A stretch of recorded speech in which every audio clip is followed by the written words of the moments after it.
नमस्कार दोस्तों, आज मॉडर्न हिस्ट्री के पार्ट में आपको जो है गवर्नर जनरल आपको बताने वाला हूं। इससे पहले वाले पार्ट में लगभग 2-3 मेरा वीडियो बन चुका है।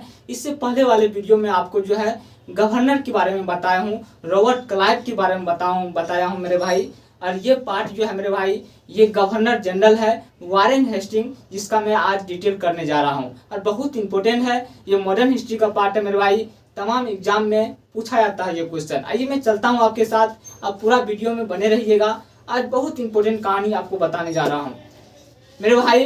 अगर नए हैं, पहली बार वीडियो देख रहे हैं, जरूर चैनल को सब्सक्राइब कर लीजिएगा, पूरा वीडियो आप देखिएगा। आइए मैं बताना चाहूँगा मेरे भाई कि वारेन हेस्टिंग की बात करूँ मैं, तो वारेन हेस्टिंग मेरे भाई, ये वारेन हेस्टिंग है और वारेन हेस्टिंग की कार्यकाल 1774 से 85 ईस्वी तक रहा था। वारेन हेस्टिंग की कार्यकाल 1774 से 85 तक इसका कार्यकाल रहा था मेरे भाई। और वारेन हेस्टिंग की मैं बात करूं, इससे पहले रॉबर्ट क्लाइव जब गवर्नर बनता है बंगाल का, तो मेरे भाई तो एक एक्ट आता है, जो एक्ट अंग्रेज जो है समय समय पर अपने अनुकूल बंगाल में शासन चलाने के लिए हमेशा लाता, यानी कि वह लाता था। और मैं बात करूँ, एक एक्ट आता है रेगुलेटिंग एक्ट मेरे भाई 1773 ईस्वी में। कौन सा एक्ट आता है मेरे भाई? रेगुलेटिंग एक्ट मेरे भाई 1773 में लाता है। इस चीज़ों को आप याद रखिएगा मेरे भाई। 1773 में एक एक्ट आता है रेगुलेटिंग एक्ट, ठीक ना।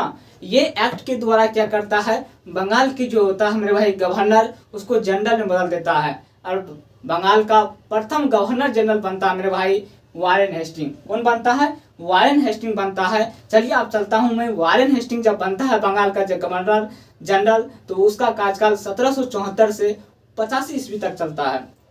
और इसके कार्यकाल में मैं आपको इस टॉपिक में आपको बता दूं, बहुत इंपॉर्टेंट क्वेश्चन ही साझा करूंगा। कहा कि वैसे तो मैं कहानी बताऊं, कहानी के थ्रू में बताऊंगा, लेकिन जो इंपॉर्टेंट चीजें हैं वही मैं साझा करने जा रहा हूं। इसलिए मेरे भाई अभी तक अगर चैनल को सब्सक्राइब नहीं किए हैं, जरूर चैनल को सब्सक्राइब कर लीजिएगा, लाइक कीजिएगा, शेयर कीजिएगा वीडियो को। आइए मैं बात करता हूँ मेरे भाई वारेन हेस्टिंग के टाइम में 1774 ईस्वी में क्या होता है। छोटी सी कहानी है। 1774 ईस्वी में एक सुप्रीम कोर्ट की स्थापना किया जाता है, जिसका जो है मेरे भाई न्यायाधीश होता है एलिजा एम्पे। एलिजा एम्पे जब न्यायाधीश होता है मेरे भाई, तो वारेन हेस्टिंग पर एक नंद कुमार नाम का जो है मेरे भाई एक व्यक्ति, यानी कि ये आरोप लगाता है कि नवाब से घूस लिया है। कौन नवाब से घूस लिया है? Warren Hasting. ये यानी कि जिस टाइम में वारेन, उस टाइम में जिस टाइम में कलकत्ता, यानी कलकत्ता में जो उच्च न्यायालय की स्थापना 1774 ईस्वी में किया गया था, तो उस टाइम में एलिजा एम्पे था सुप्रीम कोर्ट के उच्च न्यायालय की यानी कि न्यायाधीश, और वारेन हेस्टिंग उस टाइम गवर्नर था। और नंद कुमार के द्वारा क्या होता है, उस पर एक आरोप लगाया जाता है कि घूस लिया है नवाब से। और मेरे भाई इस पर केस हो जाता है। मैं बात करूं तो थोड़ा सा उलझ जाता है। और वारेन हेस्टिंग क्या करता है, वो तो गवर्नर जनरल होता है, वो एलिजा एम्पे से मिल जाता है। और जब एलिजा एम्पे से मिलता है मेरे भाई, तो मिलने के बाद नंद कुमार को फांसी की सजा दिलवा देता है। और फिर मैं बात करूं, उसके बाद ये घटना होने के बाद जो है, ये घटना चूंकि अंतिम होता है, उसके बाद चले जाता है, यानी कि फिर वापस चले जाता है मेरे भाई। और ये तो घटना होता है मेरे भाई। उसके बाद ये वारेन हेस्टिंग जब था बंगाल में, तो क्या क्या चीज किया, उसके कार्यकाल में क्या क्या चीज हुआ है, आइए मैं जानता हूँ एक रूप से मेरे भाई। मैं बात करूँ मेरे भाई कि ये भारत का पहला समाचार पत्र जो द बंगाल गजट है मेरे भाई, इसी की टाइम में छपा, यानी कि प्रकाशन हुआ था, जिसका प्रकाशन किया था मेरे भाई जेम्स अंग हिस्की। कौन किया था? जेम्स अंग स्ट्रेक्स हिस्की ने किया था इसका प्रकाशन। इस चीज़ों को आपको याद रखना है। इसका प्रकाशन हुआ था मेरे भाई 1780 ईस्वी में। कितना ईस्वी में हुआ था? 1780 ईस्वी में इसका प्रकाशन हुआ था मेरे भाई, 1780 ईस्वी में। तो इस चीज़ों को आपको याद रखना है। ये क्वेश्चन में पूछा जाता है मेरे भाई एग्जाम में कि बंगाल गजट जो है मेरे भाई कितना ईस्वी में प्रकाशन हुआ था, तो 1780 ईस्वी में प्रकाशन हुआ था। इसका प्रकाशन किसने किया था? तो जेम्स अंग हिस्की ने किया था। इस चीज़ों को आपको ध्यान में रखना है। चलिए मैं चलता हूँ आपके साथ, अगली क्वेश्चन साझा करता हूँ मेरे भाई। आप सिर्फ वीडियो में बने रहिएगा, बहुत इंपॉर्टेंट खुआ क्वेश्चन आपके साथ साझा किया जा रहा है। आइए मैं चलता हूँ आपके साथ, अगली क्वेश्चन साझा करता हूँ मेरे भाई। अगली क्वेश्चन है कि प्रथम मदरसा मुस्लिम की शिक्षा के लिए, मुस्लिम की शिक्षा कैसे बेहतर बनाया जाए, उसके लिए भी यानी कि वारेन हेस्टिंग के कार्यकाल में एक मदरसा की स्थापना होता है मेरे भाई। और ये मदरसा कब होता है स्थापना, तो 1781 ईस्वी में होता है। इस चीज़ों को आपको ध्यान में रखना होगा, काहे कि ये चीज़ें एग्जाम में क्वेश्चन में पूछा जाता है मेरे भाई, छपता है क्वेश्चन ये। तो आपको ये चीज़ें याद हो गया। द बंगाल गजट जो है मेरे भाई जेम्स हिक्स की 1780 ईस्वी में प्रकाशन का होता है मेरे भाई, करता है। उसके बाद मदरसा जो है वारेन हेस्टिंग के टाइम में 1781 ईस्वी में मेरे भाई मुस्लिम शिक्षा के विकास के लिए ये चीज़ करता है। चलिए अब चलता हूँ मदरसा की बात करूँ, मदरसा हो गया। उसके बाद में तीसरा क्वेश्चन आपके साथ साझा करता हूँ, ये है गीता का अंग्रेजी अनुवाद किसने किया था। तो गीता का जो है मेरे भाई अंग्रेजी अनुवाद की मैं बात करूँ तो गीता की अंग्रेजी अनुवाद मेरे भाई विलियम विल्किंस ने किया था। तो इस चीज़ों को आपको याद रखना है, ये भी क्वेश्चन पूछा जाता है कि गीता का अंग्रेजी अनुवाद जो है किसने किया था। तो गीता का अंग्रेजी अनुवाद विलियम विल्किंस ने किया था, विलियम विल्किंस ने किया था। इस चीज़ों को आपको ध्यान में रखना है। उसके बाद अगली क्वेश्चन है, चौथा नंबर क्वेश्चन है मेरे भाई। ये क्वेश्चन है कि 1782 ईस्वी में बनारस में संस्कृत विश्वविद्यालय, आप सभी जानते हैं बनारस कितना प्रसिद्ध है,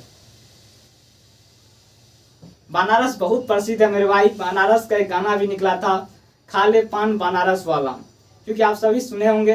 तो ये चीज़ें हैं कि 1782 ईस्वी में जॉन यानी कि जोनाथन डक्कन ने मेरे भाई बनारस में एक यानी कि संस्कृत विश्वविद्यालय की स्थापना करता है। आपसे क्वेश्चन पूछा जाता है कि बनारस में जो है संस्कृत विश्वविद्यालय की स्थापना किसने करता है, जोनाथन डक्कन ने करता है। कितना ईस्वी में करता है, तो 1782 ईस्वी में करता है मेरे भाई। चलिए मैं चलता हूँ आपके साथ, अगली क्वेश्चन साझा करता हूँ। अगली क्वेश्चन है 1784 ईस्वी में विलियम यानी कि विलियम ने द एशियाटिक सोसाइटी की बंगाल की स्थापना करता है, यानी कि द एशियाटिक सोसाइटी बंगाल की स्थापना किसने करता है, इसकी स्थापना करता है 1784 ईस्वी में मेरे भाई विलियम्स ने करता है। इस चीज़ों को आपको याद रखना है, इस चीज़ों को आपको याद रखना है मेरे भाई, यानी कि विलियम्स ने द एशियाटिक सोसाइटी की स्थापना बंगाल में 1784 ईस्वी में करता है। ये क्वेश्चन भी एग्जाम में पूछा जाता है मेरे भाई। उसके बाद अगली क्वेश्चन है मेरे भाई 1784 ईस्वी। तो 1784 ईस्वी में मेरे भाई पीस ईस्ट इंडिया, 1784 में Pitt's India act Warren Hastings के समय में पारित किया जाता है, ठीक ना। 1784 ईस्वी में पीस इंडिया एक्ट मेरे भाई पारित होता है। और ये चीज़ें वारेन हेस्टिंग जब कार्यकाल में ही पारित होता है, इसीलिए यहाँ वारेन हेस्टिंग में लिख दिया हूँ। इस चीज़ों को आपको ध्यान में रखना है कि 1784 ईस्वी में पीस इंडिया एक्ट किसके कार्यकाल में पारित होता है, वारेन हेस्टिंग के कार्यकाल में पारित होता है। कितनी ईस्वी में पारित होता है, तो 1784 ईस्वी में पारित होता है। इस चीज़ों को आपको ध्यान रखना है, ये क्वेश्चन भी कंफर्म हो गया होगा मेरे भाई। उसके बाद अगली क्वेश्चन है कि वही रेगुलेटिंग एक्ट जो है मेरे भाई, कभी मुझसे भी मिस हो जाता है बोलने में, इसलिए मुझे ये चीज़ों के लिए क्षमा कीजिएगा मेरे भाई। यहाँ है रेगुलेटिंग एक्ट जो 1773 ईस्वी में पारित होता है मेरे भाई, और 1773 ईस्वी में पारित होता है। और 74 में कलकत्ता में एक उच्च न्यायालय की स्थापना होता है मेरे भाई, उच्च न्यायालय की स्थापना होता है, जिसका न्यायाधीश बनता है एलिजा एम्पे। तो इस चीज़ों को आपको ध्यान में रखना है, जो भी चीज़ आपको बताया हूँ मैं, बहुत इंपॉर्टेंट चीज़ें हैं।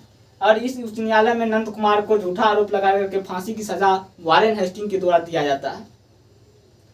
और फिर जब ये अंग्रेज यानी कि वारेन हेस्टिंग कमांडर जो वापस लौटते हैं, यानी कि ब्रिटिश यानी कि वापस लंदन, अंग्रेज यानी कि लौटते हैं ब्रिटिश यानी कि लंदन, तो वहाँ पे क्या क्या होता है मेरे भाई, वहाँ पे ये हो जाता है, जब अंग्रेज अपना घर लौटता है तो वहाँ पे भी पता चल जाता है, तो वहाँ पर उसे महाभियोग लगाया जाता है। तो ये लौटता है कब, तो 85 में लौट जाता है। लेकिन 85 में लौटने के बाद क्या होता है, वहाँ पर महाभियोग लगता है।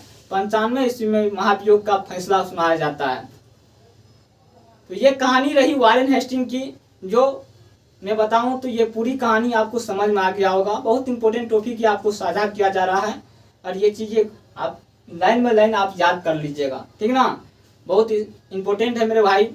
और मैं आपको कहूँ तो चैनल को जरूर सब्सक्राइब कर लीजिएगा, लाइक कीजिएगा, और दोस्तों तक ये वीडियो को शेयर कीजिएगा, जिससे उसे भी ये चीज़ें याद हो जाए, ठीक ना मेरे भाई। ये मेरा तीसरा पार्ट है। इससे पहले में भी मैं बहुत सारे मॉडर्न हिस्ट्री का, मॉडर्न इंडिया का पार्ट में पढ़ा चुका हूँ, जाकर के वो वीडियो भी देख सकते हैं आप, बहुत इंपॉर्टेंट है, ठीक ना। यहीं पर अपनी वाणी को विराम करता हूँ।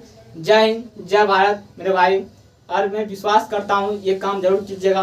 अन्य दोस्तों तक ये वीडियो को शेयर कीजिएगा जिससे उसे भी लाभ पहुँच पाएगा। ठीक ना, यहीं पर अपनी वीडियो को कहानी ख़त्म करता हूँ। अगली पार्ट रहेगा मेरे भाई अगली गवर्नर जनरल पर, और वो तो इससे भी बेहतर पढ़ाया जाएगा, इसलिए अगली पार्ट में भी जोड़ने का कोशिश कीजिएगा। ठीक ना, यहीं पर अपनी वाणी को विराम करता हूँ। जय हिंद, जय भारत।